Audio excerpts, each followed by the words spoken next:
This is your Friday Night Smackdown review. I am the Solomonster. This is the post SummerSlam edition of Smackdown, which was built around Hail to the Chief.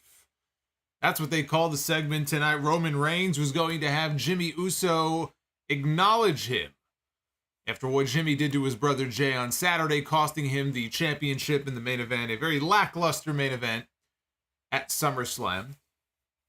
And we had Jey Uso on the show as well, but it started with Roman Reigns coming out, and then we had Jimmy Uso coming out, and everybody was waiting and wondering what the explanation was going to be from Jimmy Uso. Why did he do what he did?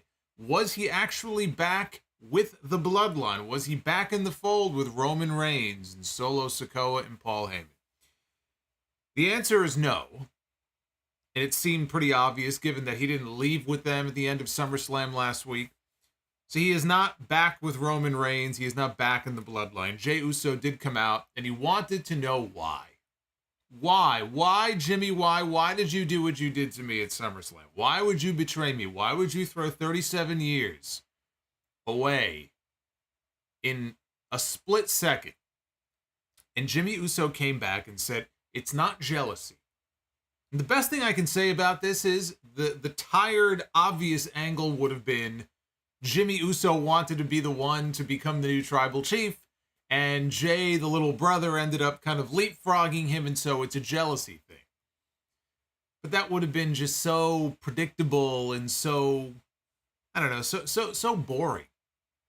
You know, because everybody would have been expecting that.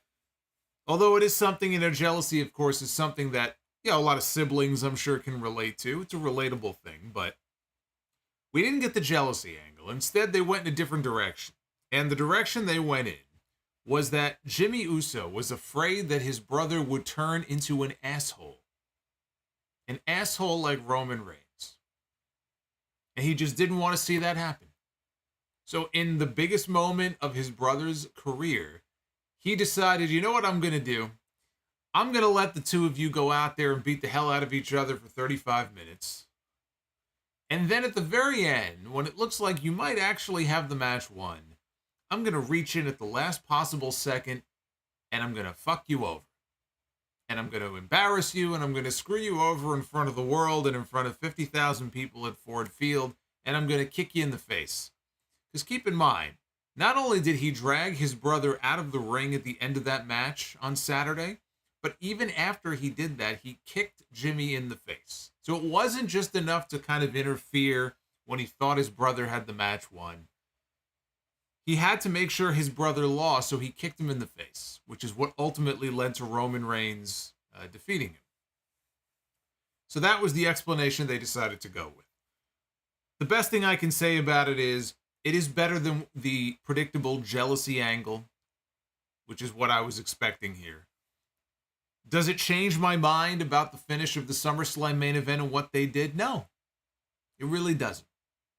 And they're going to have plenty of time to sell me and everybody else who may be unconvinced about this, because at the very end of all this, Jey Uso looked into the camera after he fought off the Bloodline and he kicked Jimmy in the face and left him laying, and Jey Uso was the only one standing at the very end. He looked into the camera and said, I quit. I quit the Bloodline, I quit SmackDown, and I quit WWE. Peace out. And he went off into the crowd, presumably for the final time. So they're doing the quitting angle where Jey Uso has basically said, I'm gone. And we don't know what the future is going to be for Jey Uso, although given the time frame here, there's a big event coming up in a few weeks.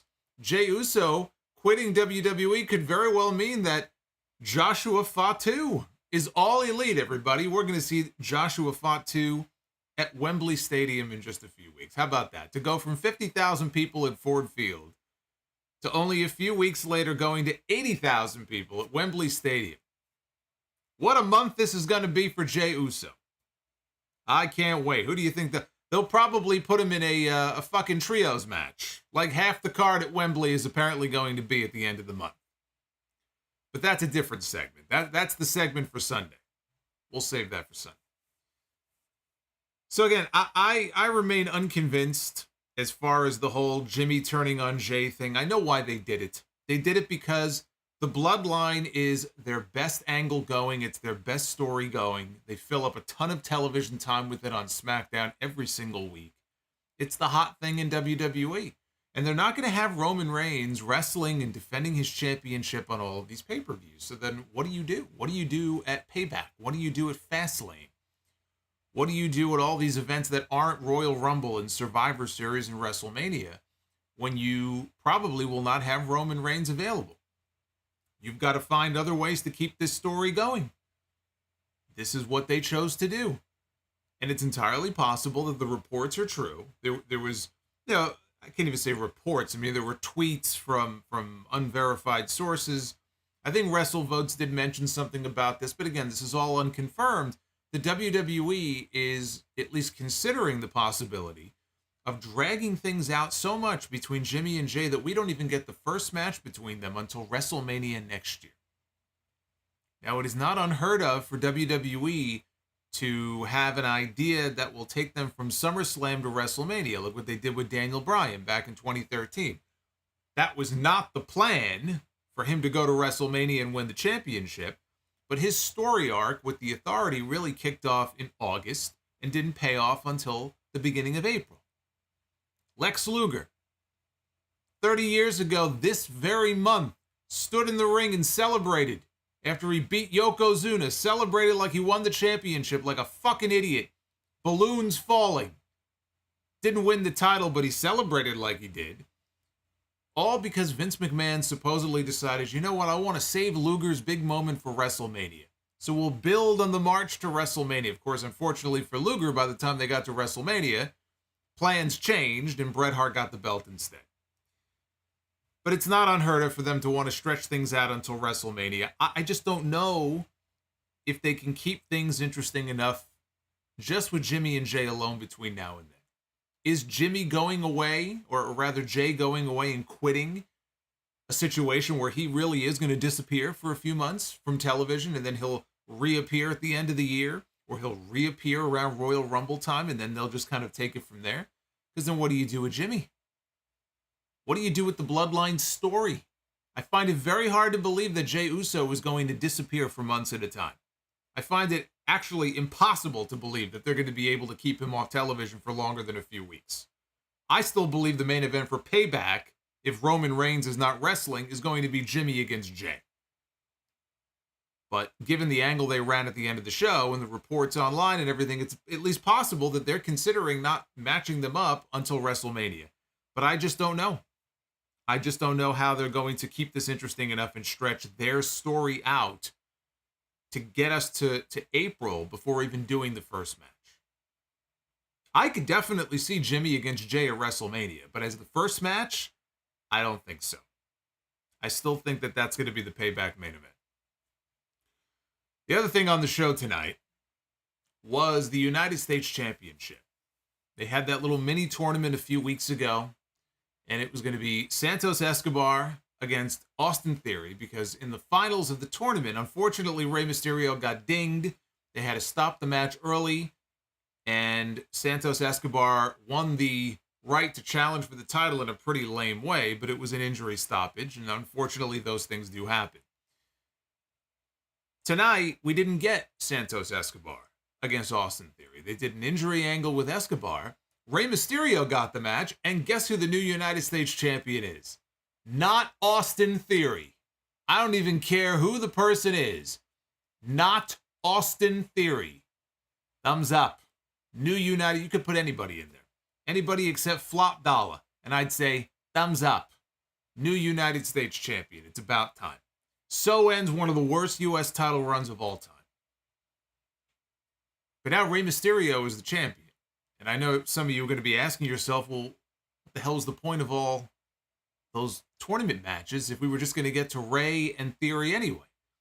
Well, because clearly they're doing an angle here that may well lead to the disintegration of the LWO. This could very well be leading to a heel turn for Santos Escobar the way they did that tonight. I don't really mind that part of it. But the most important thing, the U.S. title is off of Austin Theory. That is the most important thing. I don't believe Rey Mysterio is going to have that belt for very long. And Edge made an unannounced appearance on the show tonight. We knew he was going to be on the show next week. They've been talking about the 25 years of Edge. They were, planning this big show in Toronto, his hometown. But we were not expecting him in Calgary, which is where they were tonight. But there he was. He came out and he wanted to issue a challenge to somebody that he has never stepped in the ring with in a one-on-one match before in all the years they've been in WWE. And so next week in Toronto, it is going to be, for the first time ever, Edge one-on-one with Sheamus. And they actually did show footage from the Sheamus YouTube channel of the dirt bike fall from many years ago. And I'm almost positive I talked about it on the podcast at the time.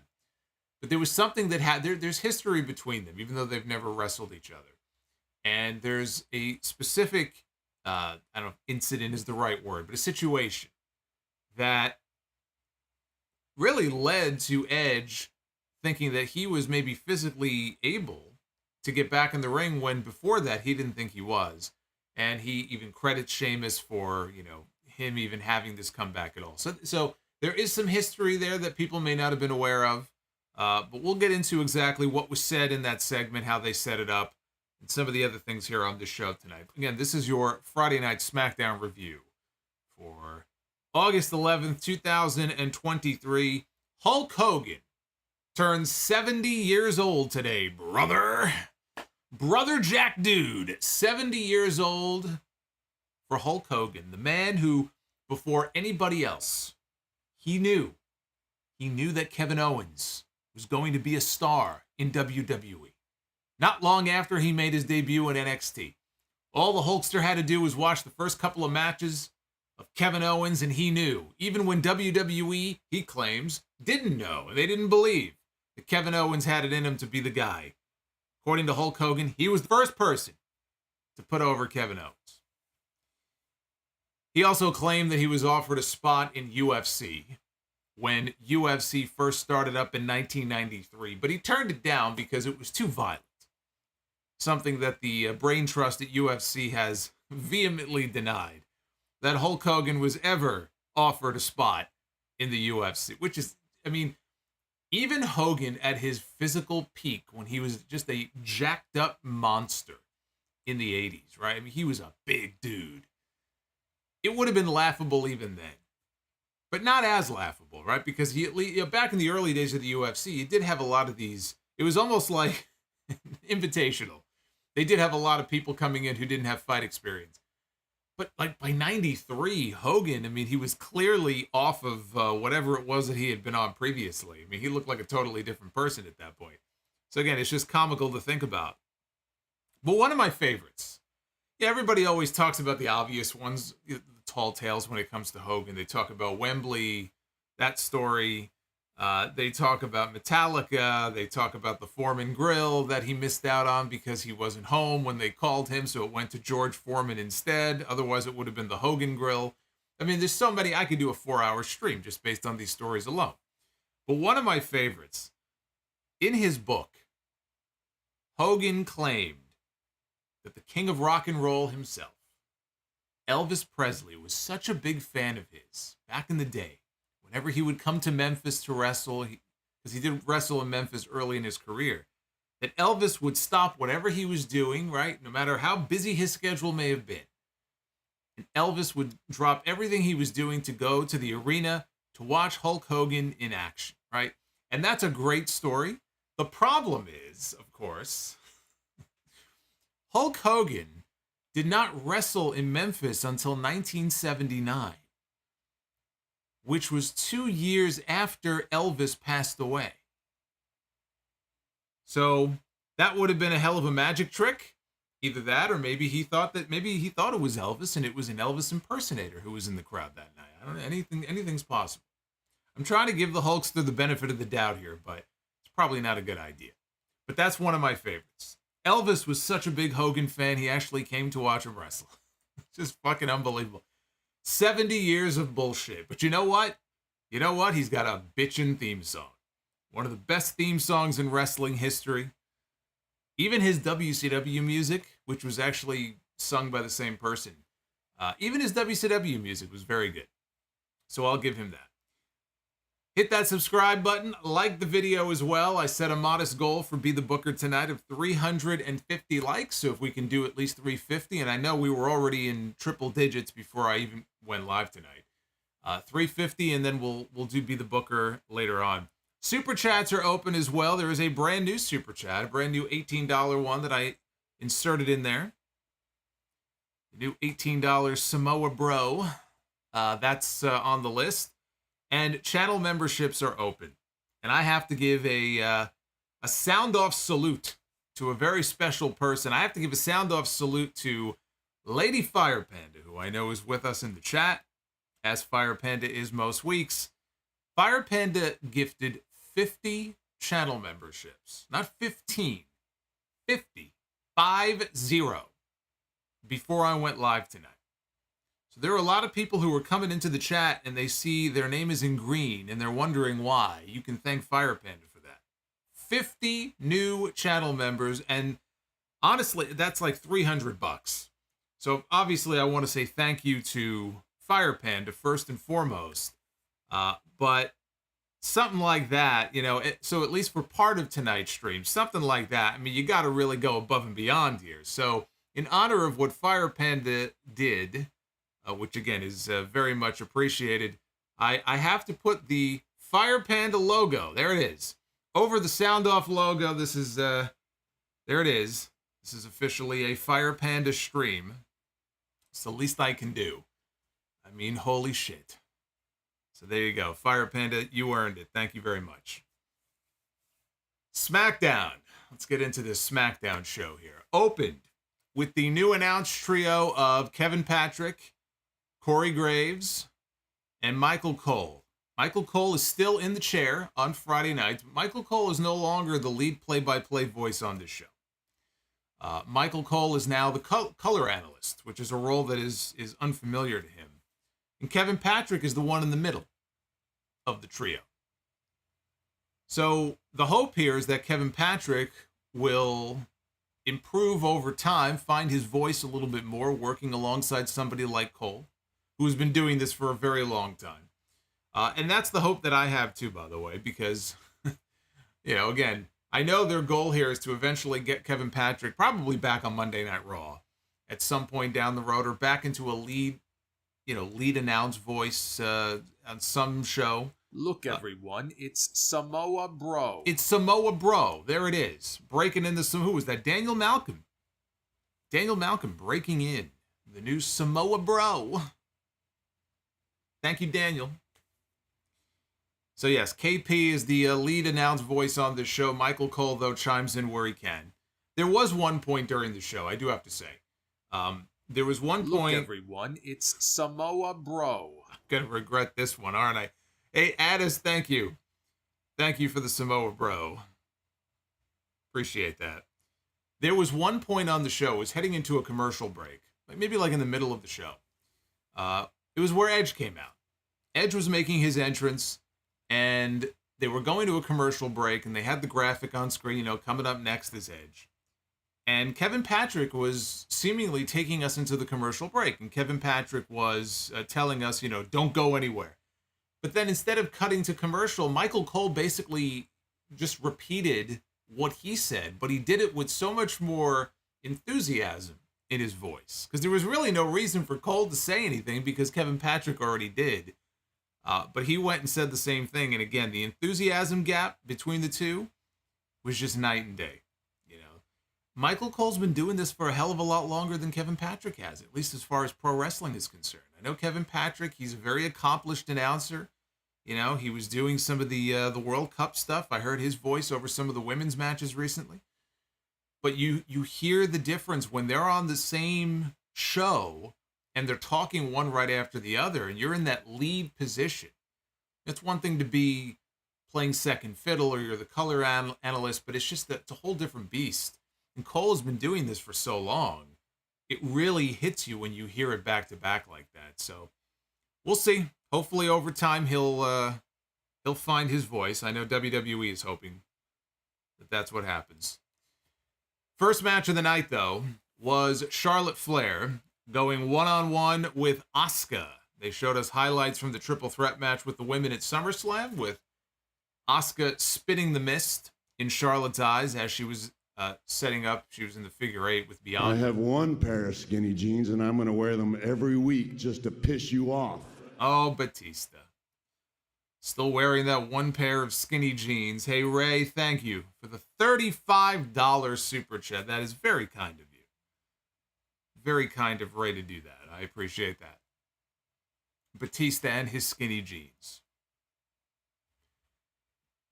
Yes, is it Saram?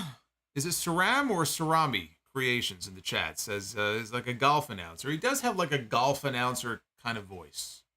I can see that for Kevin Patrick. So we get highlights of the triple threat match from SummerSlam. And Bianca won the championship, but then Iyo Sky came out and cashed in Money in the Bank. So she is the new women's champion coming out of the show. And, you know, when I saw that they were doing this, I saw that they had Charlotte against Asuka in a singles match. I started wondering, how are they going to get out of this? Are they actually going to have a clean winner in this match? Are they going to go with door number 1 or door number 2? The answer is door number 3, which is, of course, something that I should have expected. They went with door number 3, which was no one was going to win this match. And, you know, we've had more good than bad from the matches with Charlotte and Asuka. They've had a whole bunch of matches over the years, going back to the WrestleMania match in New Orleans, which was an excellent match, an infuriating finish, but an excellent match. So there's been more good than bad. Their last match was the SmackDown right before Money in the Bank. They had that last show in London the night before the pay-per-view.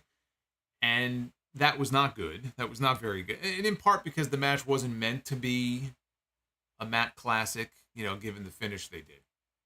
But that was not one of their better showings. This was better. And then came the finish. After a break, they came back to Charlotte. She landed a splash on Asuka on the floor outside.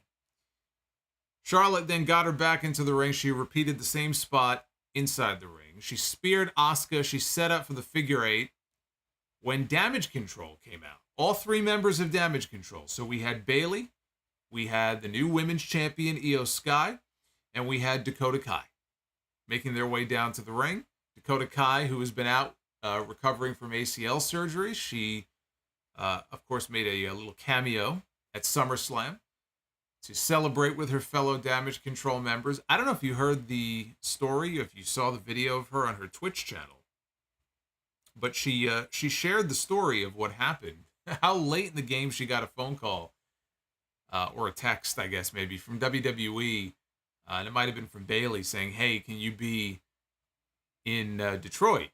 Because this is going on and we want you there. It was like the day of. She got a call, I think, or a text at like 1 o'clock in the afternoon, the day of the show, saying, hey, can you be here? And I'm pretty sure she lives in Florida. And she told the whole story, and it's like, boy, you know, they were really cutting it close with this whole thing. So either they didn't make the decision until that morning, or they really just wanted to keep it under wraps, but she was able to make it there. I think she says she got to the show during the Drew McIntyre-Gunther match, is when she actually arrived at the building. So they come to ringside. Iyo is parading around with her women's championship. Bayley gets up on the apron. Charlotte went for Bayley, but Iyo springboarded with a double drop kick to both Asuka and Charlotte, which led to the referee throwing the match away. It's like it never even happened. Wash it all away. It doesn't exist anymore. Bayley and Iyo, they attacked Charlotte. They sent Asuka shoulder first into the ring post. This is after the match. They were all gloating. Dakota got on the microphone. She announced Iyo as the new women's champion. She sounded like maybe she was a little under the weather. A shitty finish that I figured served 2 purposes. Number 1, they didn't want to pick a winner here. They didn't want Charlotte to go over clean on Asuka. They didn't want Asuka to go over clean on Charlotte. Which begs the question, why make the match? Which leads into purpose number 2, which is they may be setting up for a tag team match. I could see them wanting Charlotte and Asuka as tag team partners against Bayley and Iyo. I don't believe they announced any, unless I maybe missed it coming out of a break or something. I don't think they announced that for next week. But it could be that they're going to give us a tag team match out of it. But it was good to see Dakota out there. I thought the SummerSlam thing was just going to be a one-off, and it looks like it may not be. It looks like she may be back on television with them going forward. She's nowhere near being ready to wrestle. She's not cleared to wrestle or probably take any bumps. But it was good to see her back out there. So then we got a video package recounting tribal combat from SummerSlam, which some say is still going on. 36 minutes that match was. Felt every second of it. People, by the way, today, hotly debating the star rating that Meltzer gave that match in The Observer. He gave Roman Reigns against Jey Uso a 2 3/4 star rating in The Observer. And again, I don't know, I really just don't understand why people freak out about Dave's star ratings. It just seems to have gotten worse and worse and worse. I guess what happened, I think what really broke people's brains is when he started giving out 6 and 7 stars. So when he started giving out 6s and 7s to Kenny Omega and Will Ospreay and Okada and Tokyo Dome and AEW matches and everything, I think people they lost their minds.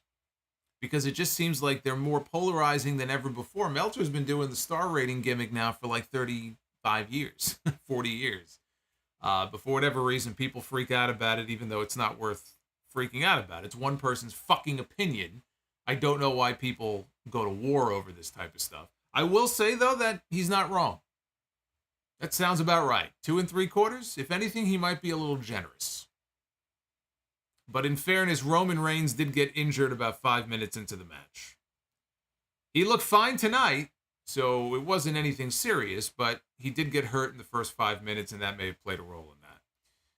But they hyped up the Hail to the Chief segment later in the show where Jimmy was supposed to acknowledge Roman. They also aired a video montage on Austin Theory and his very underwhelming United States Championship reign. Back live, Kayla Braxton interviewed... Samoa BRO. Fire Panda is still on fire, man. See, it wasn't enough. I see you changed your icon. Very nice. Fire Panda is still on fire. Thank you for the official Fire Panda logo. I can't thank you. Well, you're very welcome. You are a very big supporter. It's the least I can do, and I hope you appreciate it, because I appreciate you. Thank you for the $20. Again, I'm going to be reading all of your super chats, all of your bros, a little bit later on. So we get the Austin Theory video package. Back live, Kayla is with Santos Escobar in the back. He said he was feeling confident that he had Theory's number. Theory then ambushed him, and he suplexed him onto an equipment case nearby. Then he slammed the lid of the case onto Escobar's knee. And Rey Mysterio showed up. He chased off Theory. And you could already see where this was going. You know, would he or would he not be able to compete in the title match later in the show? This was kind of like a show-long storyline. Then it was on to another video package. We had a lot of video packages on this show tonight. A lot of recaps. This one was for Karrion Kross, who said AJ Styles has shown him the importance of brotherhood. He said, a prophet is nothing without his disciples, and soon everyone will see. Again, a lot of tough talk from somebody who never wins a match. 30 minutes into the show, by the way, and already we had the sensational Santos Escobar, is how they introduced him backstage before, and the sinister and sadistic Karrion Kross. Again, we were only 30 minutes into the show, and the alliteration here was running wild. Later on in the show, it was the loquacious LA Knight. So again, to recap, the sensational Santos Escobar, we had the sinister and sadistic Karrion Kross, and the loquacious LA Knight. I see Vince is feeling better after his recent spinal surgery. It's good to see. Very good to see. Apparently I am Salty Solomonster. So there you go. We all have our nicknames here. So we had Styles against Kross in a singles match. I forgot this. Honestly, I forgot this feud was even still going. I forgot that this feud was even still going on. It's kind of been hot and cold, start and stop now for what feels like, I don't know, maybe 3 months. This actually turned out to be the best of the matches that these two have had so far. I'm just not really sure now that it's over and I see what happened and who won and how the match went. Now that it's over, I don't really see how this benefited anybody. You would hope that at the end of a program like this that's been going on for a little while, somebody comes out of it looking better than they did going into it. That's just not the case here. Kross dropped AJ onto the announce desk with a Death Valley driver heading into a commercial break. Coming out of the commercial, Styles had control. He went to the apron. He went for the phenomenal forearm, but Kross caught him and sank in the Kross jacket. Styles powered up, though. He ran Kross into the turnbuckle, and then things fell apart. Styles tried his moonsault off the middle rope into a reverse DDT, which is a spot that we have seen him do before. And in fairness, it's not an easy spot. It really is not an easy. The positioning and everything has to be just right. So again, it's not the easiest thing in the world to pull off here. But he goes and he does the moonsault off the middle rope. Kross, though, ends up falling down very awkwardly. And AJ tried to save the spot by picking him back up to continue. It looked like he was going to pick him back up and give him the reverse DDT that he originally planned. So he's trying to get him back up, and I don't know if he was going to go for a Falcon Arrow, because now he's got him almost in a body slam, like he was going for a body slam. He may have been going either for a Falcon Arrow, or he was going to plant him on his feet and then give him the reverse DDT. But whatever he was trying to do to save this spot, he and Kross were not on the same page. You might say their lines were crossed, because this guy wanted one thing, Kross seemingly wanted another thing, and AJ went for the DDT again. Kross went down for it very awkwardly, so it was a double botch. The only thing worse than a botch is a double botch. Kross actually twisted his body on the way down when AJ went for the DDT. It looked like he was trying to break his own neck. They just were not on the same page. But they brushed it off. AJ gave him some Kawada kicks to the head, and then with Kross down, he hit a springboard 450 splash. And he had the match won, but Scarlett placed Kross's foot on the bottom rope. Referee called for the break.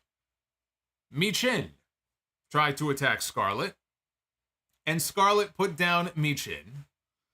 I just feel so weird calling her that. It's just like, it's Mia Yim. It's Mia Yim. I'm surprised they're not calling her the Marvelous Michin. See, this is how you can tell how far down on the pecking order in this company or on this roster Mia Yim is. She's not even worthy of a nickname, right? Not even worthy of giving her a nickname. She's just Michin. Not like Marvelous Michin. So Mia Yim goes down. AJ inside is setting up for the Styles Clash. Scarlett gets up on the apron to distract him. But Michin comes back. Michin. She grabs Scarlett off the apron, and she hurls this woman over the announce, and I do mean she threw her. She launched her over the announce desk, and Scarlett ended up hitting the floor hard on the other side. Inside, AJ finally hit the Styles Clash, and I was just hoping Kross would take the move properly and wouldn't break his fucking neck. He took the move fine. AJ pinned him.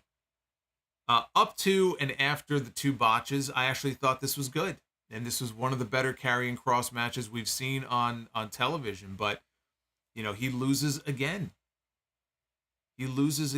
And I have no idea where he goes from here. I'm at a loss. I don't know what you do with him now. Because he needs a lot of rehab. AJ Styles is AJ Styles, right? He's a made guy. Even AJ winning here and seemingly winning the feud, because I don't see any reason for this to continue. Again, what good did it do him? Did it really elevate him that much higher up on the card? I wish it did. Because then we can get Roman and AJ on one of these pay-per-views for the title. We haven't seen Roman Reigns against AJ Styles this entire run. This entire heel run that Roman has been on. Not one time have we gotten Roman and AJ. Not one time have we gotten Roman and Sheamus. Not one time have we gotten Roman and Bobby Lashley in singles title matches on a pay-per-view. You got three guys right there. If you wanted to kind of pad out the Roman reign, until next year before you get to the Cody match. or the Solo Sikoa match, or whatever the plans are for him early next year. It could be Roman and Solo at the Royal Rumble for all we know. I actually don't think, by the way, it would be Roman and Solo at the Royal Rumble. I have a feeling that when they finally do pull the trigger on Solo, not even betraying Roman, but like Roman loses Solo, it will probably come in a match that Roman finally loses the championships. It may well be at WrestleMania before we see Solo break away from Roman Reigns, if you want to talk about dragging something out. But again, there's enough names now on that SmackDown roster where you can get some good pay-per-view matches out of them. And yes, it might be predictable that AJ's not going to win and Lashley's not going to win. It's all predictable. Until you get to Roman and Cody, it's all predictable. That's the problem at this point. You can't honestly sit there and believe that if Roman defends his title at Fastlane, he's going to lose the championship after 3 years at Fastlane. Right? Or the Royal Rumble. 3 months before WrestleMania, they're going to take the title off of Roman Reigns? Give me a fucking break. Does anybody honestly believe that? So it doesn't matter. But you can at least feed him some fresh opponents. That would be nice.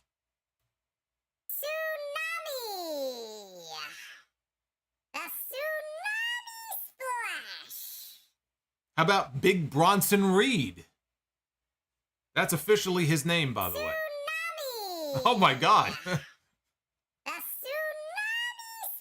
We got 2 of them from Wapa Tapa, dropping back-to-back $28 super chats.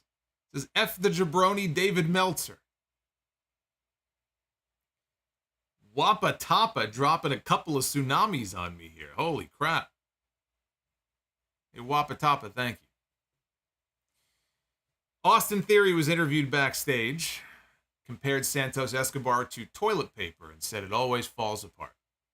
Well, that's true. That is very true.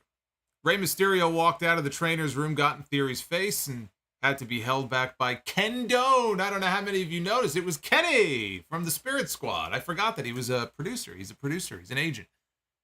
He's been an agent for them for a while now. I think actually he's one of the more respected ones they have. I always hear good things about him and Jason Jordan as far as the job that they do behind the scenes. So Edge was out to the ring next in an impromptu segment, an unannounced surprise to the people here in Calgary. He said the people were wondering why he was there because he wasn't advertised, and he said that he would be in Toronto next week, and people booed. And he joked and said, "You can't boo Toronto if I'm in the ring," and they booed him again. Basically, Calgary was like, "Fuck you, yes we can." But he said when he saw that they were coming to Calgary, he just had to come. It's been too long. And again, this is almost it feels like it's part of the Edge retirement tour is what this is. Because Edge has been very vocal about his run being closer to the end now than it is the beginning, which we already knew, but he really would like to retire in Toronto. Now, the match with Sheamus next week is not going to be his retirement match, but if they have a pay-per-view like a SummerSlam, let's say, next year in Toronto, I don't have a doubt in my mind that Edge would say, okay, that's it. That's going to be my last match. If WWE in 2024 runs a pay-per-view in Toronto, I believe that Edge will use that as his retirement match. Like, he's set on that. So, them being in Calgary tonight, I mean, how often does WWE run Calgary? Not very often. I could see him looking at that and going, you know what, I want to be there. I want to be on that show. Because I don't know that I'll ever have the chance to perform in front of the fans in Calgary ever again. So I can believe that he went to them and said, look, put me on the show. I want to be there. He said he wanted a match next week in Toronto, and he wanted that match to be with someone who he has never shared a ring with before in a singles match. And I think he was very careful to say, like, specifically a singles match, because there may have been either some sort of six-man tag or a Royal Rumble match. But as far as one-on-one, he and Sheamus have never had a match before, according to Edge.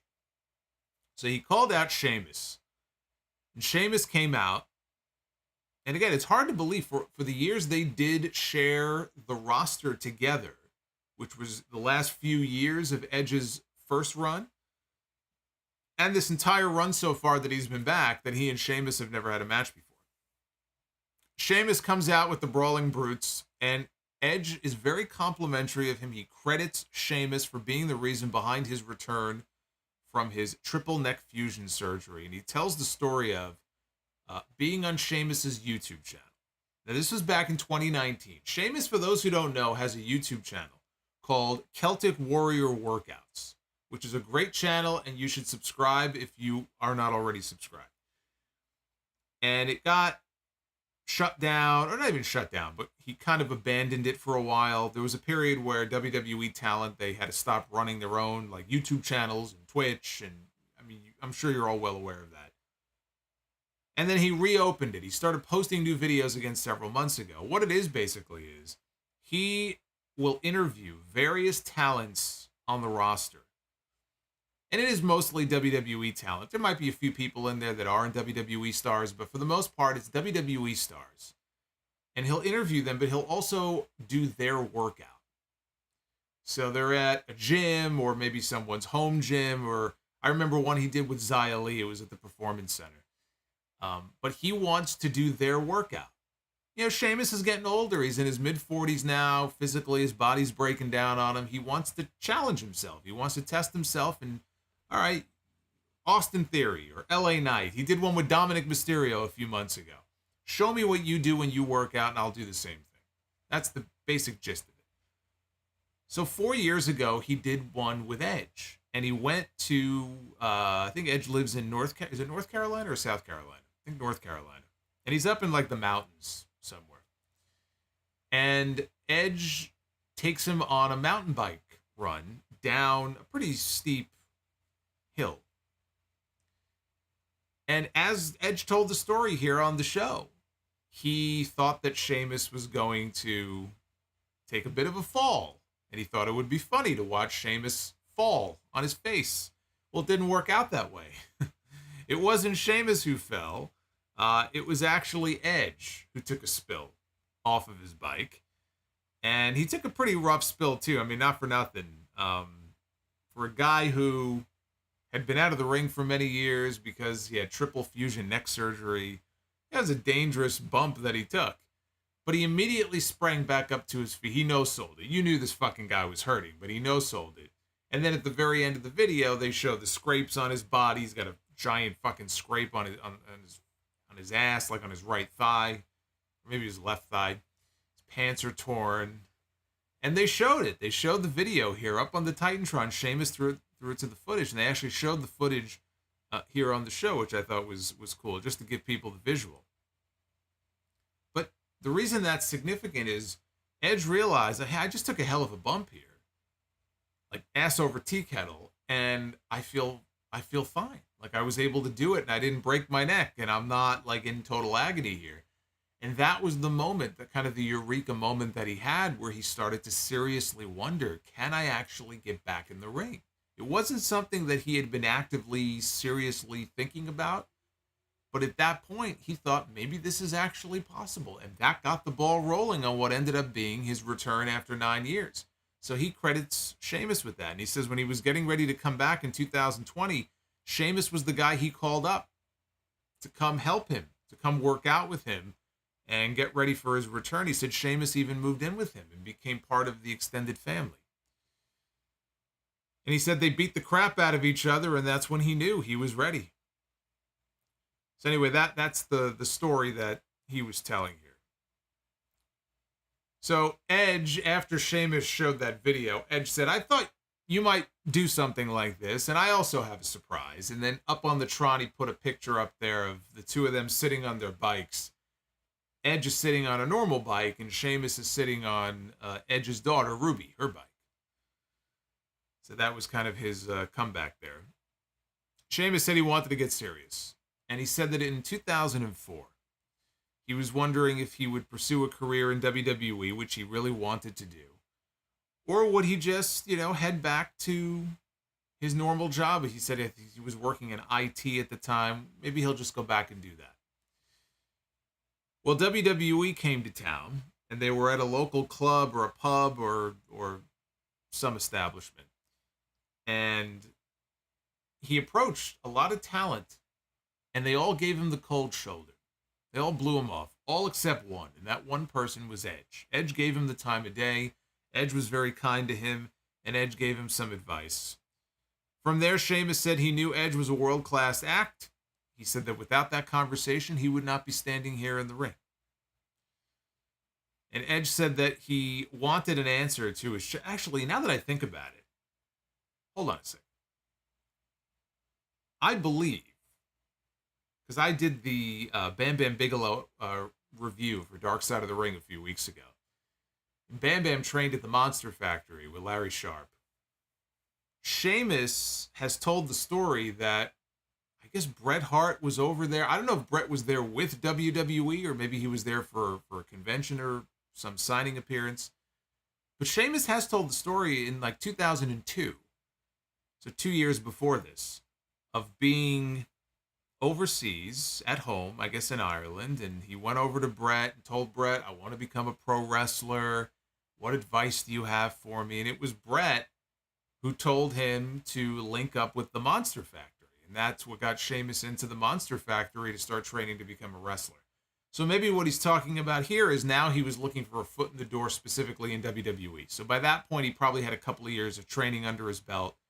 So that's probably what he was referring to. But yeah, it just hit me. Like I just talked about this a few weeks ago where he didn't mention Bret, but he mentioned that, or Edge rather, but he mentioned Bret, going to Bret. And Bret is the one who said you want to go train with Larry Sharp at the Monster Factory. Which just goes to show you, man, in 2002 is when he ventured over to the U.S. and started training to become a wrestler. It's 2023. You know, I know Sheamus has been doing this for a while, but when you really stop and think about it, he's been doing this for a lot longer than I think some people realize. And he's still able to go out there and do it at a high level, too. You know, 6 months ago, he was on the best run of his career. He's lost some steam since then because WWE hasn't been doing as much with him. And he talked about that recently. He was venting some frustration in an interview that he gave in the UK. He feels he had a lot of organic momentum earlier in the year that's been squandered, and he's not wrong when he says that. But to see him out there, you know, putting in the work now that he's putting in and having the kind of matches he's having is pretty impressive for somebody with spinal stenosis and all the wear and tear and the injuries on his body at 45 or 46, whatever he is now, is pretty impressive. So Edge said that, look, I want an answer to my challenge. I want to face you next week. He said that we could have a drink of scotch when the whole thing was over. Sheamus then pulled the crowd, and he shook Edge's hand on the condition that they make it a pint of Guinness instead of scotch. And then he pulled Edge in real close, and he told him he hopes he did not just make a mistake. They started in the middle of this promo here.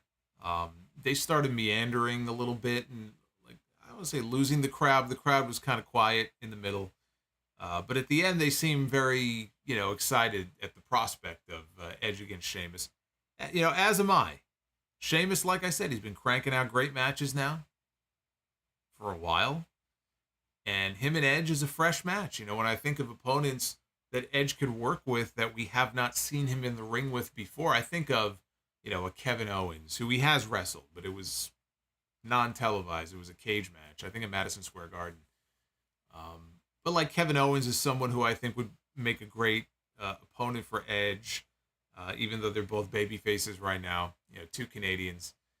Sheamus is one that I hadn't really been considering, and I didn't realize they had never had a match before, so I like it. I like it. They're going to go out there next week and have an excellent match. You know that in Toronto, the crowd's going to go nuts for Edge. And I appreciate the fact that it's actually a fresh match that we haven't seen before. Then it was time for everybody saying LA Knight. Back on his actual show, back on his home turf. We saw LA Knight. Think about this. We saw him on Saturday at SummerSlam. We saw him on Monday night on Raw. And now we had him here on SmackDown tonight. SummerSlam, he won the Battle Royal. Monday, he outshined The Miz on the stick. And tonight, he wrestled Flop Dollar. But at least he was on the show. That's the most important thing. Michael Cole on this, the 50th anniversary of hip-hop. For those who don't know, not only is it the 70th birthday of Hulk Hogan, but it is Hulk Hogan is not only celebrating his birthday today. You all know full well that Hulk Hogan is at home and he's celebrating the 50th anniversary of hip-hop is what he's celebrating. God only knows what's being said in that household. But it is the 50th anniversary of hip-hop. And on commentary, Michael Cole, who never misses an opportunity to take a shot at Flop Dollar, he dropped a diss rap on Flop Dollar. And I wish I would have written down what he said. It really wasn't very good, but I wish I would have written it down. I didn't. But I just love how he continues to rag on this guy. Now, LA Knight gave him more offense than you would think. I mean, not that the match itself went 2 minutes, but he gave Top Dollar more offense than I was expecting. Then he made a quick comeback, hit the blunt force trauma, and pinned him to win the match. After the match was over, LA Knight gets on the microphone, says that it didn't matter if you call yourself Awesome or if your name is Uncle Phil. He said, you're going to know whose game it is, and that is, and then everybody said LA Knight. So the crowd ate this all up. Crowd loved it. Every place they go, the reaction is the same for LA Knight, which, again, has to be an encouraging sign if you're a fan of LA Knight. But this is how you keep the man's momentum going. I know some people are going to look at this and go, oh, this is the best they could come up with for him. A match with Top Dollar. Yeah, but you know what? I look at this a different way. I look at this as this guy just got television time on Saturday, Monday, and Friday in a company where television time is at a premium and it's very valuable. He won the Battle Royal and had his first real in-ring, face-to-face live confrontation with somebody and passed with flying colors. And tonight was a squash to put him over and give him something to do instead of not having him on the show. And then you would have had people saying, oh, how come LA Knight was not on the show? How can you leave LA Knight off the show? LA Knight buried. Buried. No. You get him on the show any way that you can. And if this was all that they had for him tonight, it's just a momentum-building win. And when he's done, he gets on the microphone, he says his catchphrase, and everybody says it along with him. That's all. It's a momentum-building win. And Top Dollar, he did his job. Top Dollar had one job to do. He did that job. He literally did the job. That's it. Now, if he's still wrestling Top Dollar on television 2 months from now, that will not be so good. But clearly, he's going to be having a match with The Miz, probably a payback. But they're giving him lots of TV time. That is the most encouraging thing. So we got a backstage pre-tape with Bobby Lashley and the Street Profits. They were sitting around, lounging out, having some drinks. Lashley said the saddest thing in life is untapped potential. And he said, I don't want to say that you guys, your potential is untapped because you've done some big things here in WWE. I mean, they've been tag team champions before. But he said, you know, you have so much potential. And he reflected on how great their debut was last week was when they attacked the Brawling Brutes. Lashley said the championship gold is theirs to take. So again, I like what they're doing here, but I don't know if they're going to add more people or not. I don't know when we're going to start to see them having more matches. We haven't seen Lashley wrestle in a while. It's been months since we've seen Lashley in the ring. I am most interested in seeing what the presentation is going to be for the Street Profits when they have their first match since linking up with Bobby. Because are they going to come out to the same music or do they change their music? Are they going to come out and still have red Solo cups? Are they going to ditch the red Solo cups? Are they heels or are they baby faces? Because based on the way they did that attack, it sure seemed like it was a heel turn. But I said at the time, I don't know if I can call this a heel turn. Because the people were cheering him. The people loved it. They were chanting Bobby Lashley's name. And even though it was heelish what they did, they attacked the Brawling Brutes. I don't know that they're heels. I don't know what their alignment is going to be. I don't know what they're going to want the fans to think or how they're going to want the people to react until you get them out there for that very first match. So that's what I'm interested to see. But then it was time for the United States Championship. Austin Theory defending his title against Santos Escobar. As Escobar was limping out to the ring, Theory clipped his knee from behind. And the rest of the LWO, they came out to tend to Escobar. Theory got in the ring and said that he was very sorry that the crowd wouldn't get to see him wrestle, but I guess that's not happening tonight. He said he wanted to defend his title, but it just turned out that Escobar was too weak. Adam Pearce came out. He's in the aisleway as well. Escobar's down. He's pleading his case. He wants to do this match. Rey Mysterio is there, Joaquin Wilde, Cruz del Toro.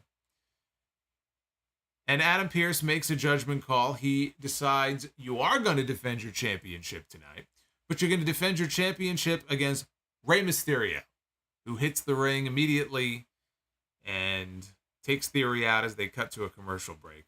When they came back, Mysterio went to the top. He hit a senton and a splash for a 2 count. Mysterio went to the second rope. Theory, though, caught him, and Rey got a buckle bomb for 2, or something of a buckle bomb.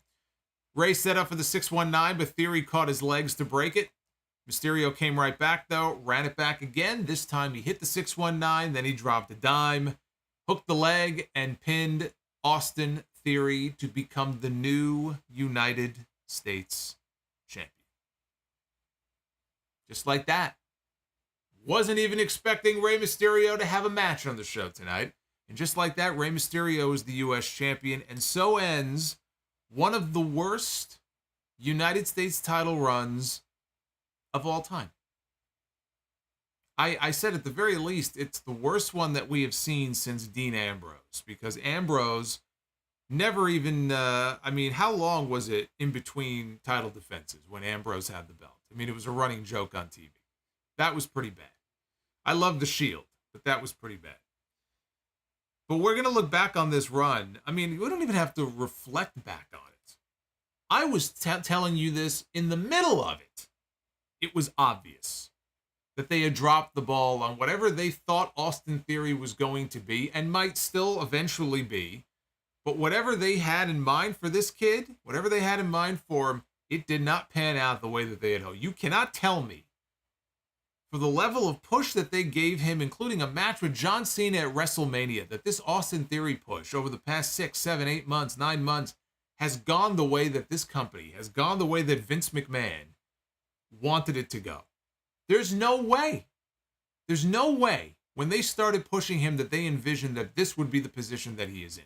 Cold as a block of ice in mid-August. That's Austin Theory. They had an Elimination Chamber match for the very first time, contested for the United States Championship, right? You'd never seen a U.S. title Elimination Chamber before. And Theory came out of that, and he was going into WrestleMania, and he seemed to be building momentum. Like, all right, they obviously see big things in this guy's future. Look at what they're doing with him.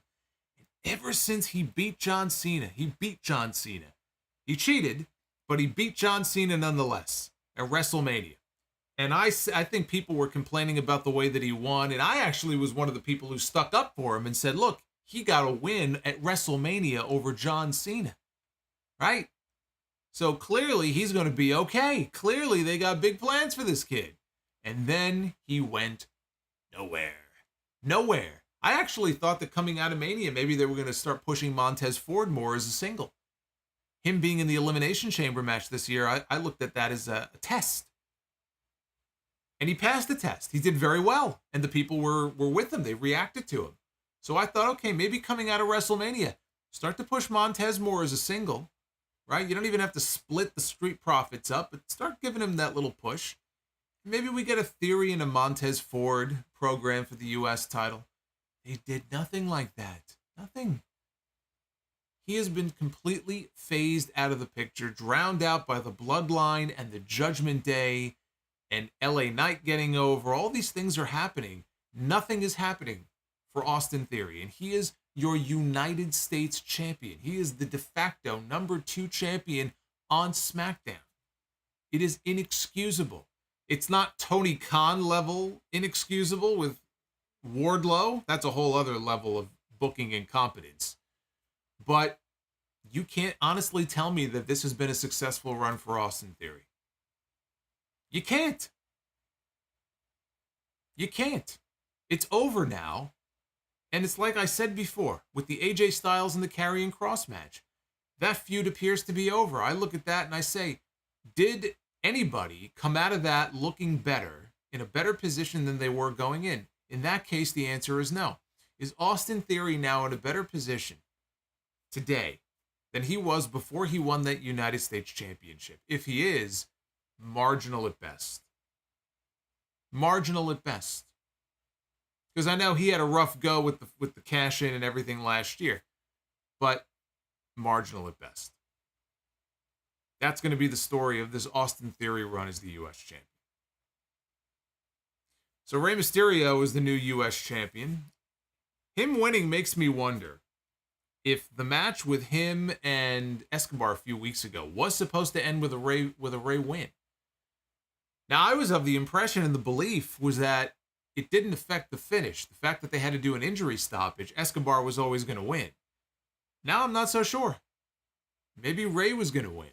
And Rey was going to go on to win the title, and they would be exactly where they are now. Which is Rey Mysterio basically stole his opportunity away from him. This should have been Escobar's big night. His coming out party. His first big championship singles win in WWE. And Rey Mysterio took that away from him. So now Escobar, when he heals up and gets better, he can't go challenge Theory and get revenge on Theory and get the belt. Because now Rey's got the belt. He can still go after Austin Theory, but he's got no championship anymore. So now if he wants that, he has to go through Rey. This feels to me like the start of an angle to turn Santos Escobar heel. Or maybe turn all the LWO members other than Rey heel. Which seems weird, because we already had Legado del Fantasma as heels. They went babyface. They started this whole LWO thing. The LWO thing has been well received. They've made a lot of merch money off them. Right? They got hot. I don't know if they're as hot now as they were back in May when they had that Backlash show with Bad Bunny in Puerto Rico.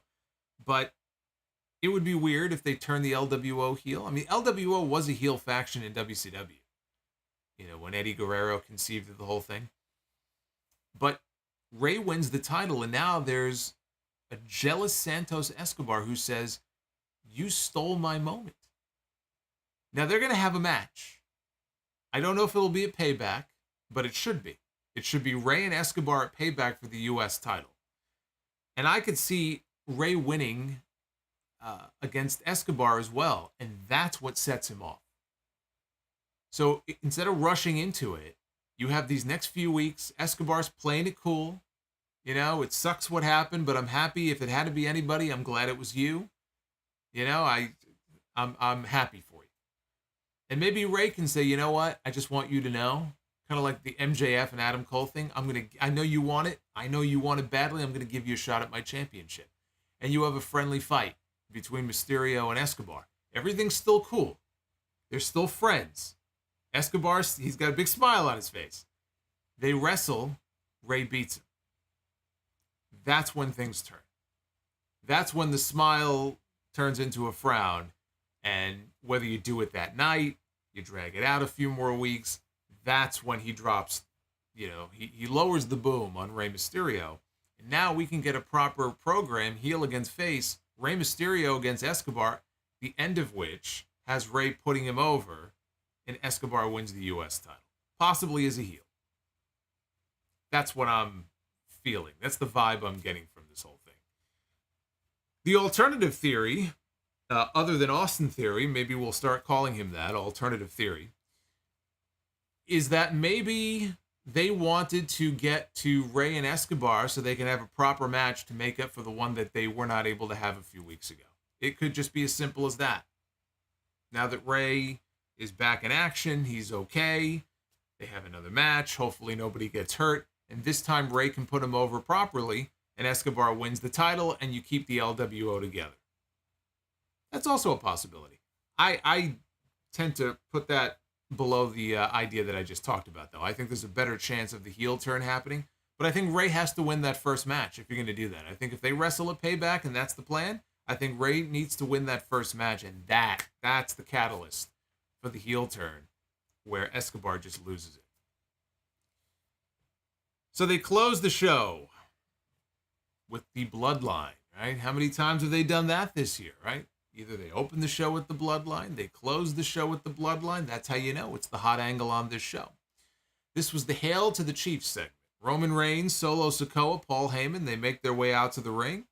Again, he wasn't wrestling tonight, but he looked fine. He was moving around okay. If he's got a bad back or he's got busted up ribs or something, Roman looked fine. Roman even took some bumps, so he can't be hurt that badly. They come to the ring, and Roman looks around. He has Calgary acknowledge him, and he looks over at Paul Heyman, and he says, "Wise man, where's Jimmy?" Heyman didn't know. He said earlier today, Jimmy was rather salty with him, although not nearly as salty as Salty Solomonster. Jimmy suddenly appeared from the crowd and got into the ring to chants of "You sold out," like it was the ECW arena in 1997. He says, "Hail to the Chief." That's right, Hurricane, I forgot about that. "Hail to the Chief," Bob Backlund's theme. It's when Crazy Bob was running for president. So Roman calls him Jim. I don't know, I love that. I laughed at that for some reason. He calls Jimmy Jim. "Hey, Jim." Told him, "Don't worry about the crowd. They mean nothing." He says, "Let's be real about things. I owe you one." He goes, "Name your price. Anything you want, it's done." He says, "You want a new car? It's done. You want a boat?" He goes, No, even better. "You want a yacht? It's done." Jimmy cuts it, or Jim. I'm going to call him Jim too. Jim cuts him off, and Jim says, "I don't want anything from you." So what I did at SummerSlam had nothing to do with Roman Reigns. And Roman laughed and said, "Are you okay? You don't want material possessions? Like, okay, that's cool. What do you want? You want power? You want prestige?" He goes, "I'll tell you what. How about you, my right-hand man?" Right? Main event Jimmy Uso. And at that point, the Usos music plays, and out comes Jey Uso. And he comes to the ring, and he says, "I'm about to throw 37 years down the drain right now if you don't tell me why you did it." So apparently these two brothers, they haven't spoken all week. Poor Jey Uso has been waiting all week to find out, 6 days, to find out why his brother fucked him over at SummerSlam. Jimmy said that he did what he did because he loves Jey. Which makes total sense. Absolute total sense. For example, I know that if my brother was in the middle of the biggest match of his life and he was challenging for the championship, in all honesty, I probably would, screw him over just because it would piss me off to no end if he won the belt before me. But that's just me. I'm a heel at heart. But he goes, "I did it out of love. I did it because I love you." He said, "I didn't do it because of jealousy. I was afraid. I was afraid to lose you." He was afraid to lose him because if he would have beaten Roman, he would have become the tribal chief. And then what? What happens to the Usos? Not only that, which, by the way, when he said that part, that sounded like jealousy to me. Like, what happens to the Usos? Like, we have a tag team going here. You win the world title. What happens to me? I mean, come on, that's just being selfish. But he goes, "What happens to the Usos?" He says, "Not only that, you would have been inheriting some of that power that Roman Reigns has, and you would be just like Roman. You would be corrupted by power." He says he would never be able to live if he had to watch his brother become an egotistical asshole like Roman Reigns. He did not bleep out asshole. He says, "If Jey wants to hate him, fine, but I did what I did because I love you." So then he offered himself up to Jey for Jey to kick his ass if that's what he wanted to do. Instead, Jey turned his back on his brother, and Jimmy just left the ring. Roman starts laughing. He tells Jey tonight was about one thing and one thing only, and he told Jey to acknowledge him, at which point he did, with a super kick. Solo Sikoa attacks. He tried for the Samoan spike, but Jey ducked it, and Jey caught Solo with a super kick. Roman then catches Jey with a Superman punch. He tried for the spear, but Jey caught him with another super kick, and then he speared Roman down to the mat. Jey gets on the mic. He tells Jimmy, hold up, and he leaves the ring. And then after he climbs out of the ring, he tells Jimmy, come on back, right? He wants Jimmy to come back down to the ring. Maybe they're going to hug it out. But when Jimmy comes down the aisleway, Jey super kicked him as well, to the approval of the crowd. I was watching for the crowd reaction here. I mean, Jay's over, so I figured they would side with him after what happened. But you never know with these things. After all, they were in Canada, everybody. You know what WWE says. They're in Bizarro world, right? You never know how the crowd is going to respond. So he super kicks Jey, or Jimmy, and the crowd cheers. And he looks into the camera. Jey Uso looks directly into the camera at you and me and everybody in TV land. And he says, I'm out of the Bloodline. I'm out of SmackDown. And I'm out of WWE. Peace out. He walks into the crowd. Slowly makes his way up the stairs. And the camera followed him. You can see, he makes it to the top of the staircase. And he walks out of the building. He walks through the concourse. And that is where the show goes off the air.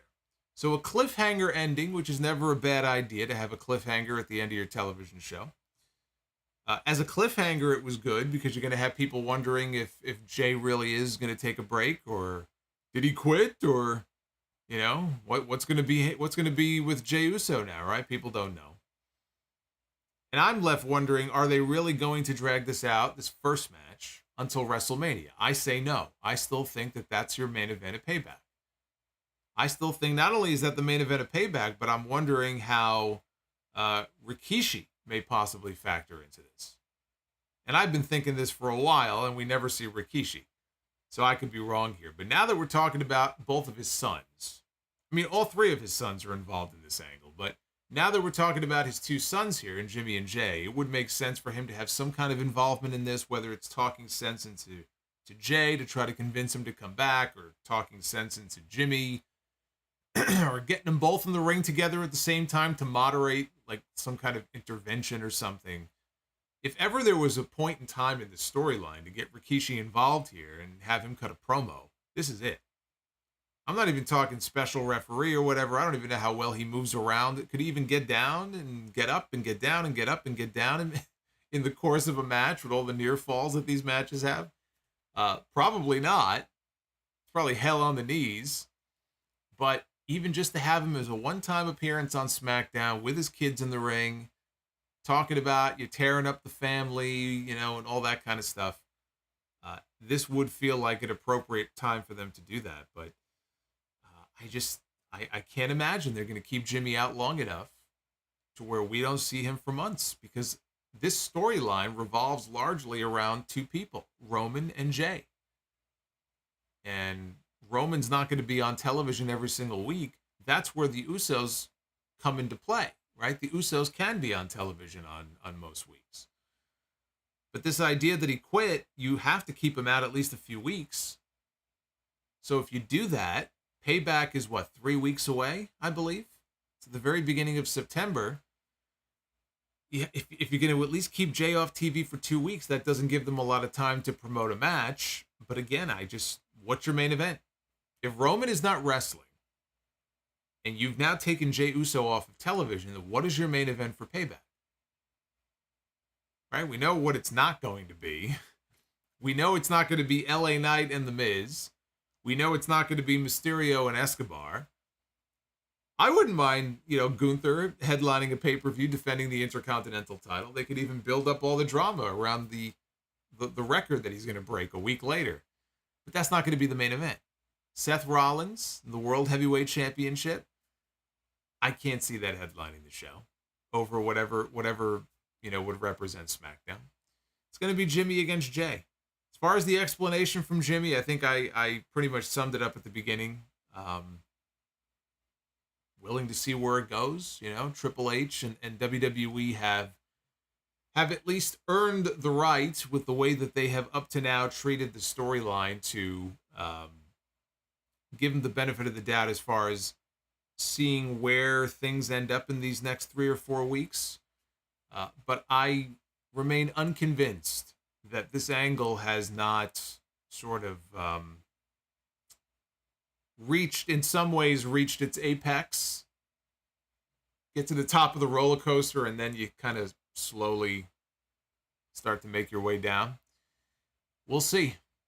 A lot of it depends on how they handle the whole Jey Uso quitting thing and how much time goes by before we see him again. Wouldn't necessarily be the worst thing in the world either to tone down some of the Bloodline stuff for a few weeks and try to get other people over and try to get other people some television time on this show. That was one of the criticisms of Sheamus in that interview that I mentioned, where he said, you know, we're here too. And he's not just talking about himself and Ridge Holland and Butch, but just these other people that are on the show. His argument was the Bloodline is great and that's fantastic, but at the expense of developing stories for everybody else, because we can tell stories too. You know, he's basically saying, what about us? At some point, you've got to give us some shine as well. It can't all just be about Roman. It can't all just be about the Bloodline. And then he made those comments about how Roman had to go away because before COVID, he wasn't even over. People didn't give a shit about him, which is absolutely right. That sounded to me like he's trying to work his own angle and try to manufacture a program with Roman Reigns for a pay-per-view match at some point. But I think he was dead serious when he was venting his frustrations about how a lot of the other people on the roster are sort of left out in the cold when it comes to telling these stories.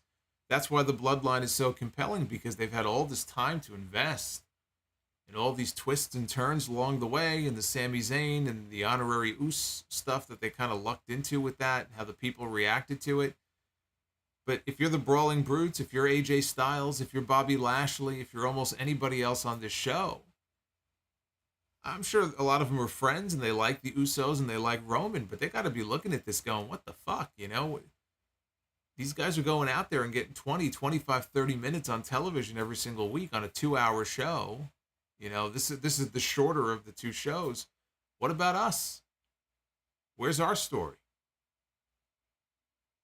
So maybe toning down the Bloodline stuff for a little bit when Roman's not around might just force them to come up with some compelling stories for other people on the show, because really, there really aren't any at the moment.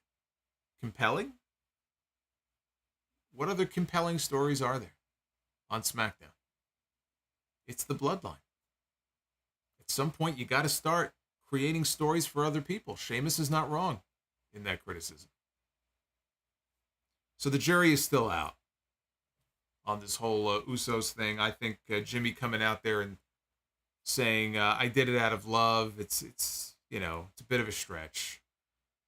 You know, for him to, after all that they've been through and everything we saw back in May, for him to come out when he did and ruin his brother's big moment, it just, you know, again, I see how they're trying to explain it, but I'm not sold on it yet. But we'll see. Maybe they'll win me over. That was SmackDown. Here's the Twitter poll.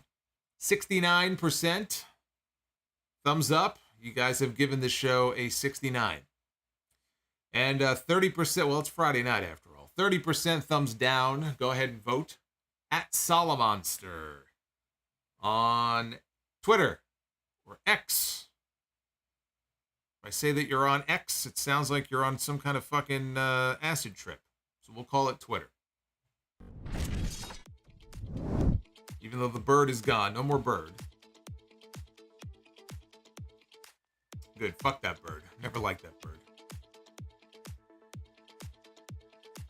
All right, let's get into your super chats here.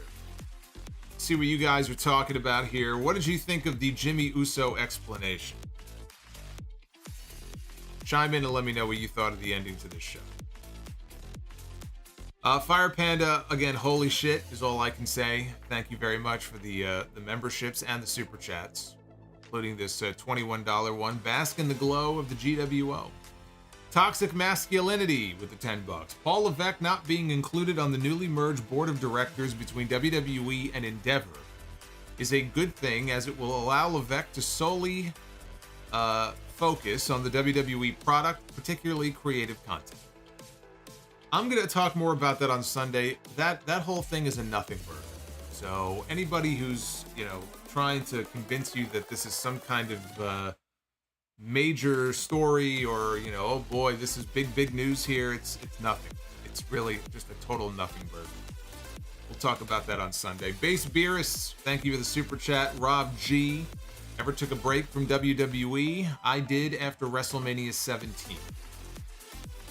I came close in 95 at one point. Things got pretty boring, but no, I never have. I never have, and even if I ever wanted to, I kind of can't now. It's just what I do. So, no.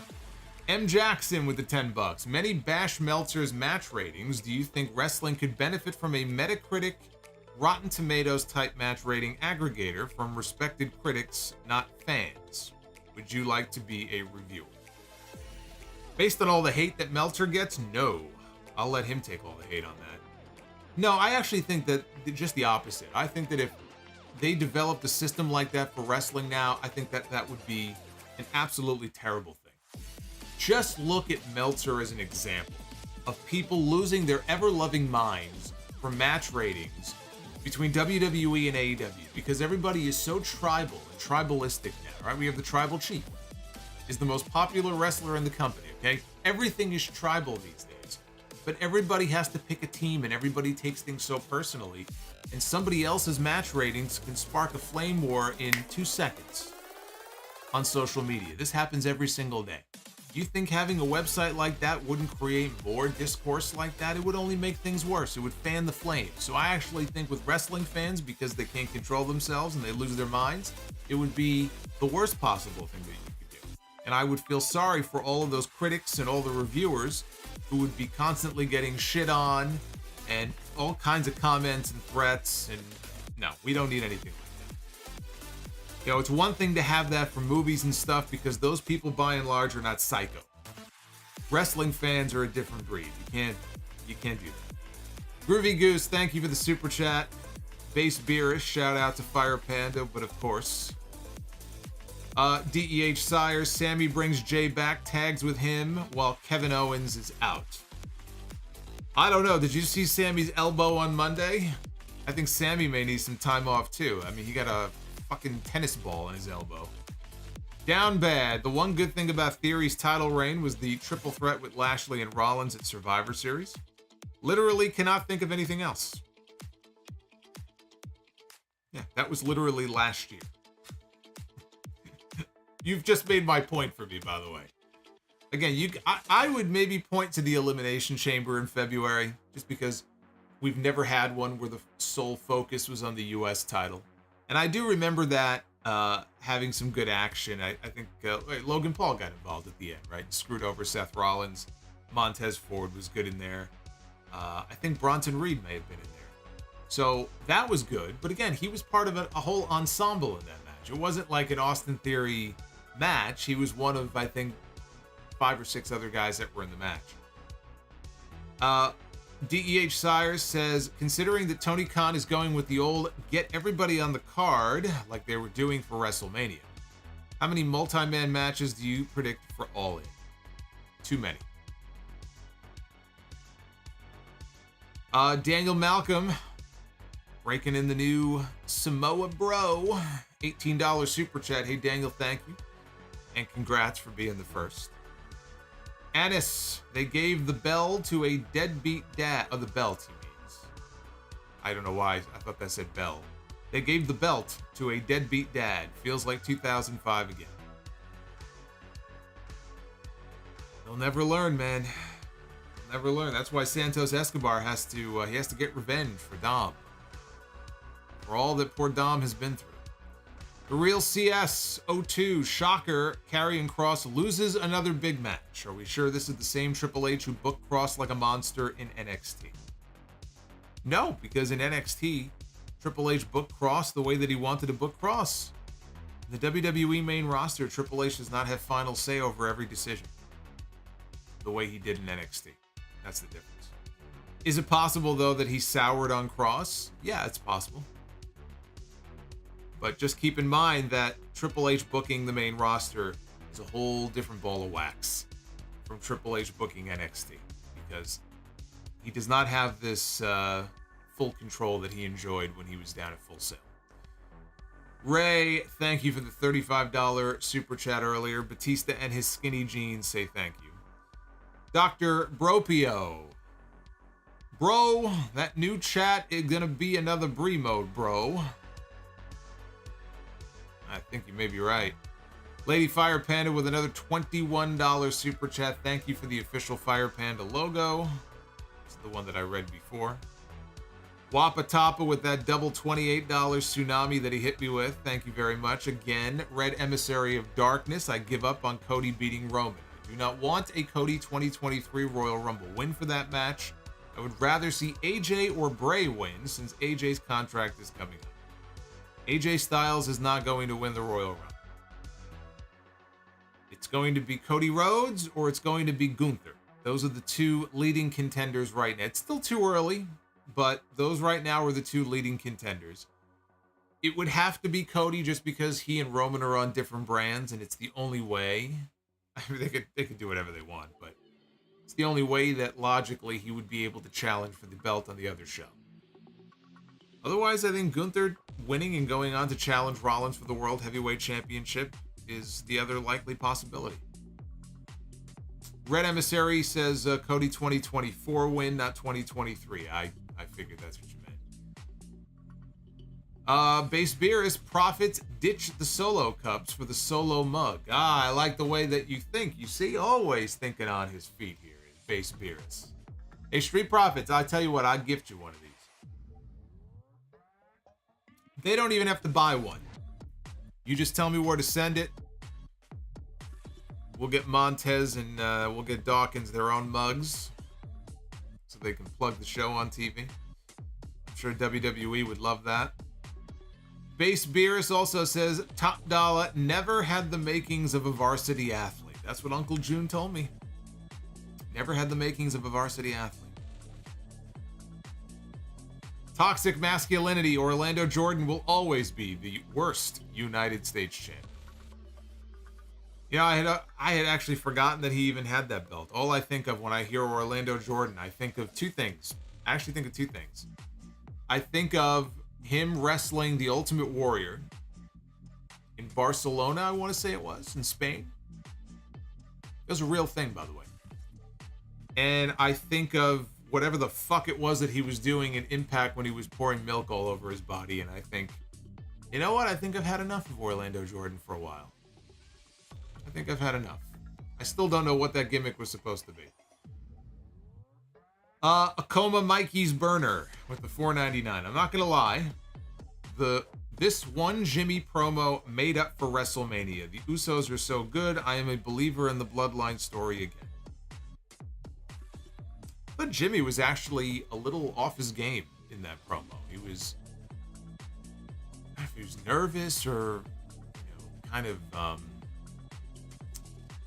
forgetting maybe some of the stuff he was supposed to say. Jey has become a really good promo. And I think he's actually more fluid on the mic than Jimmy is. Jimmy was a little rough tonight, I thought, on the mic. Bobby's World, Miss Monday's stream. I didn't know you were going to heel on Caterpillars. What a swerve. That's right, me and the Caterpillars. That was the story. That was the best storyline of the night on Monday. Arabian Night, Carlito returns and costs REY against Santos. What are your thoughts? I like it because Carlito, if he was to return, he costs REY, and then you have a new LWO where effectively Carlito takes the place of Rey Mysterio, maybe as the de facto leader, or maybe there is no leader, but basically he takes Rey's spot, and then Rey can feud with Escobar and Carlito. Yeah, I like that idea. If Carlito is still coming in. I mean, PW Insider reported at the time that he was. Mike Johnson is pretty good about that kind of stuff. And that was 6 weeks ago. Actually, no, you know what? It was even longer than that because we had Carlito in at House of Glory. That was in mid-June when he came in to challenge Cardona for the World Championship. And that was the week that the news and the rumors first broke about him signing with WWE. So it's been 6 or 7 weeks. There's still no Carlito. So this is assuming he's even coming in. And that's also a good point. Hurricane says Carlito is a former U.S. champion himself. Deontay Soigné, no longer Samoan cinema. It is Samoan satire because I laughed at Roman being like, who, me? Iyo is fun. Solo, keep up the amazing work. Love you, bro. Thank you, Deontay. I appreciate that. Will Chisholm, if Kairi Sane comes back to WWE, how would you bring... How would you... I need a drink.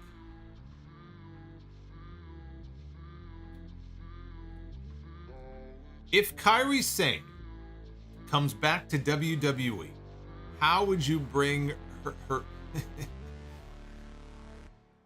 Is that some type of new, like, dinosaur species that they just discovered or something? Herbaceous? Herbaceous.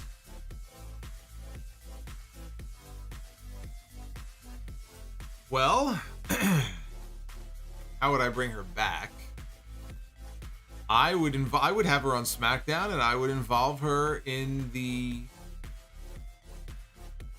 I mean, you can call it a story involving Asuka and Iyo. I mean, it's Asuka, Iyo, and Charlotte technically, and Bianca probably will still be factored in there, so it's kind of all their story, I guess. But I would have her on SmackDown. I would have her win some matches and get into the hunt so that she can be involved. And we could eventually get matches with her and Iyo, and her and Asuka, and her, Iyo, and Asuka. I would love to see a triple threat match with those three. So I want her back on SmackDown if that's the case. Just keep her away from Charlotte, since Charlotte almost killed her that one time. Akoma, Mikey's burner again with the $4.99. Bloodline story has peaked, but if they truly dive in on how being the chief corrupts you, I'm all in. Jim needs to keep begging for Jey to forgive him.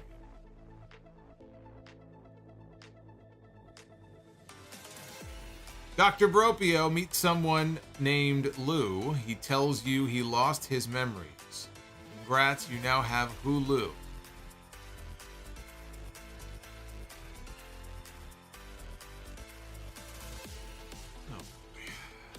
Dr. Bropio again. Meet a girl named Sam. Ask her to sing. Congrats, you now have Sam sung.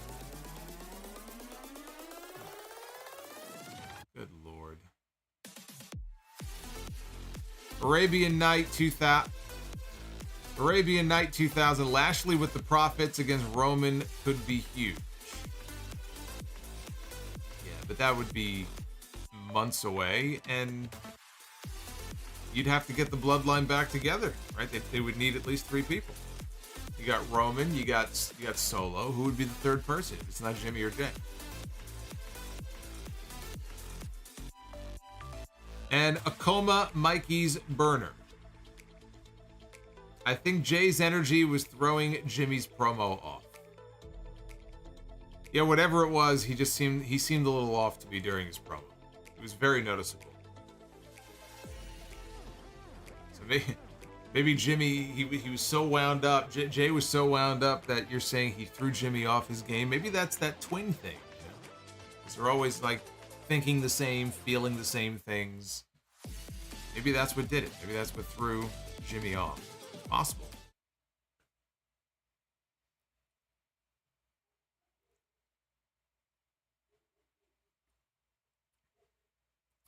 Those are not dad jokes, says Daddy Ugarte. Those are stepdad jokes. So they didn't even rise to the level of a dad joke. I like that. Well, the goal tonight for Be the Booker was 350 likes, and you guys have put us up to about 510. So there you go. I mean, what more needs to be said? You guys came through. Here I thought LA Knight squashed Flop Dollar. We had the squash here for our Be the Booker goal, so let's go ahead and do it. Ladies and gentlemen, it is now time to Be the Booker. Oh, the Usos are no more. These are from brighter days for Jimmy and Jey. It is time, though, to Be the Booker, where we book for those of you who may be new here. We always have some new viewers. For those of you who have never seen this segment before, we've got a few random generators that I have personally created. Hundreds of wrestlers. Dozens, if not hundreds. And we randomly book 3 matches. A men's match, a women's match, and a tag team match. And what I am trying to do here, the goal of Be the Booker, is to see if I can successfully book some main event caliber matches. So we begin here with the former Ring of Honor World Champion, Jay Lethal. I like Jay Lethal, former World Champion. Jay Lethal going to go one-on-one with Jake the Snake Roberts. Obviously, we're talking Jake in his prime. Jake from this photo here. This is from 1991. Jay Lethal against Jake the Snake Roberts. I think that would be quite a good match, actually. We know what Jay Lethal brings to the table as far as his physical skill. Jake, with his promos, makes for a good combination. You might even say it makes for a lethal combination. There you go. There's one of those stepdad jokes. Now, this is where things usually fall apart, for those who have never seen this before. For some reason, and I don't know why, you think Tony Khan does a bad job with the women in AEW. You ain't seen nothing yet.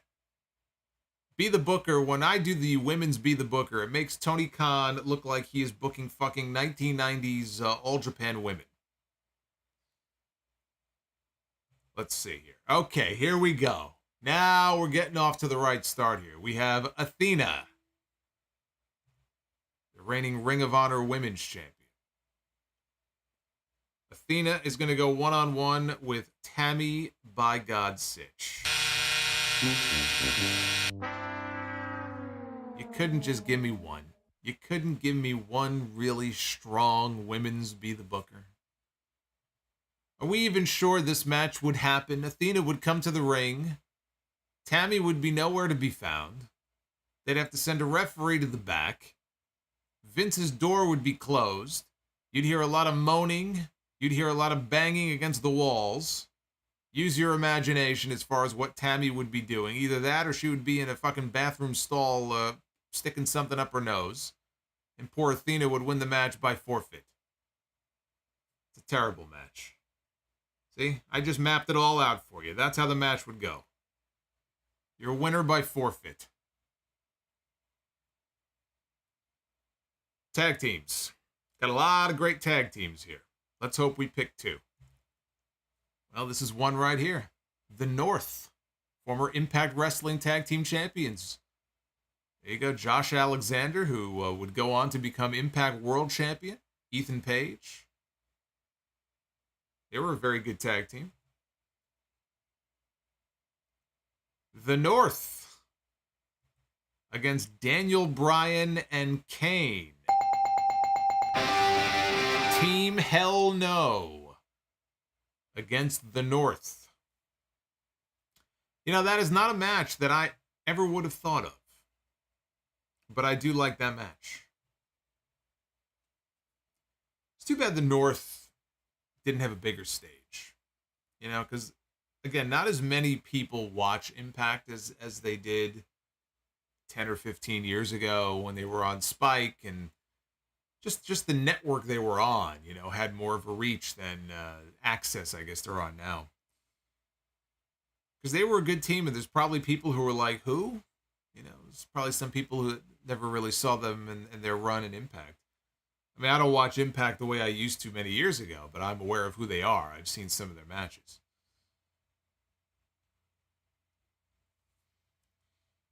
Let's see here. We got some final super chats. We've got Arabian Knight says, if only Jacob Fatu could come in. Triple H, buy him out. That would be a very interesting addition to the Bloodline. Cameron Spencer, who would you rather sign? Tessa Blanchard or Velveteen Dream? Neither one. Dr. Bropio, I'm officially not counting ladies be the booker anymore until we get better matches after this.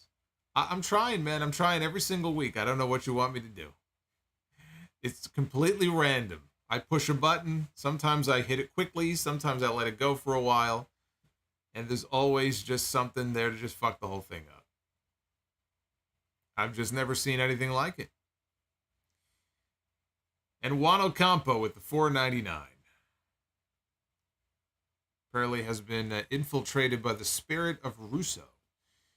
Bro, listen, bro. In 1996, bro, I knew that The Rock was going to be a star. Okay, bro? And, bro, I'm not trying to put myself over, bro, but I worked with these people. Vince McMahon put me in that position, bro.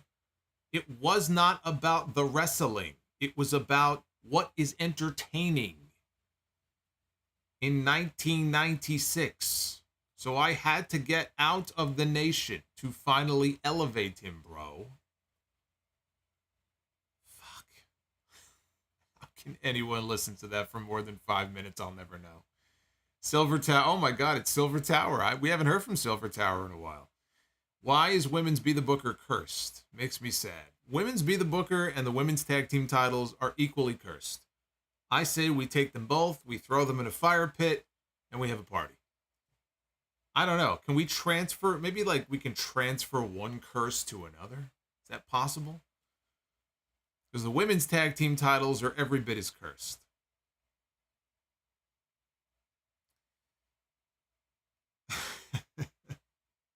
I will say, there was a story. There was a story that I did hear. There was a clip on YouTube. Or was it a shoot interview? Maybe it was a shoot interview. Maybe that's what it was.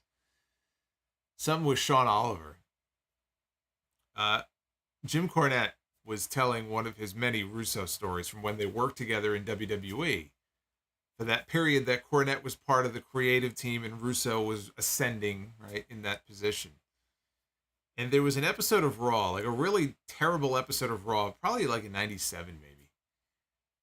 Or maybe 98, somewhere in that range. Where they had like 7 different finishes on the show that were like fuck finishes or non-finishes or something. And I think, and again, I'm paraphrasing here, but I think Cornette may have said something to him about it. Maybe they were in the hallway or something. And I think Russo's response was something like, who cares? It's only wrestling, bro. Like that was his response. It's only wrestling, so who cares? And I have the image in my head of what Cornette's face must like. You can see the steam probably coming out of his ears. I can only imagine like how badly he wanted to strangle Russo when those words left his lips. It's only wrestling, bro. Who cares? I would have loved to have been a fly on the wall. Darth Panic, I think Tammy should be removed from Be the Booker. Should we? Should we take a vote? Should I remove Tammy Sitch from Be the Booker? Majority vote. If you think I should take her out, I'll take her out. Devin from NJ, why doesn't WWE number WrestleManias anymore? I don't know. They're calling WrestleMania by the number. I mean, they refer to 39 as 39. 40, they're advertising tickets are going on sale soon. They've been talking. I've heard them mention 40. There was a period of time there for a while where I think they weren't really focusing on the numbers, and I think the reports at the time were that it was a Vince McMahon thing, as everything is. And I think something like he just felt like it made WrestleMania sound old, and he's probably projecting. But they've been mentioning the numbers, so it's not like they're banned from doing so. Wow, I think that's an overwhelming vote. I think we can stop the count. That's a lot of yeses here. Wow. Okay, well then I guess it's official. I guess we'll have to take Sunny out of Be the Booker. We'll have to put her in jail, I guess.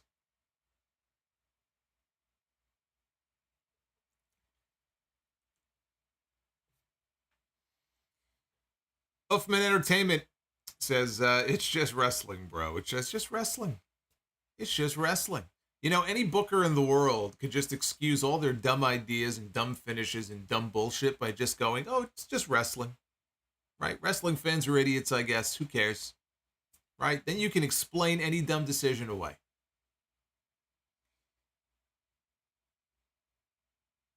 Dr. Bropio says, hear me out on this. We are looking for new wrestlers or chat folks to join Be the Booker. Talk to Solomonster about joining Be the Booker. Ladies and men. You should recommend some women's wrestlers. I think I covered a lot of the important ones, but if you guys throw out names, I'll go back through the roll call of people I have in there. Maybe there's somebody I missed. And we'll replace Tammy. Maybe we'll put some new names in there. There's a lot of names in there already. I have like over 100 of them. And I don't know. It's just like we keep landing on these terrible matches. And Arabian Night, I hope Bray comes back healthy. I heard he had a life-threatening illness. I know people aren't his biggest fans. He deserves a run against Roman or Seth. So apparently he is doing better, and hopefully all will be well, health-wise, which is more important than wrestling, right? Health is wealth. So as long as he can live a healthy life, whether he wrestles again or not, that's the most important thing.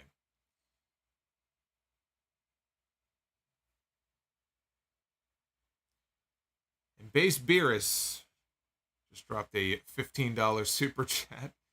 Favorite WWE ice cream bar character? Goodfellas or Halloween or Cleaver? I think you just asked like 5 different questions in one super chat. My favorite ice cream bar character? I don't remember all of them, but I think Macho Man would be the one anyway. So Macho Man, Goodfellas or Halloween? Oh man, you really put me on the spot here, huh? For me, it's Halloween. Obviously, Goodfellas is awesome. I like Goodfellas, but I got to go Halloween. You say or Cleaver, I have no idea what you're talking about.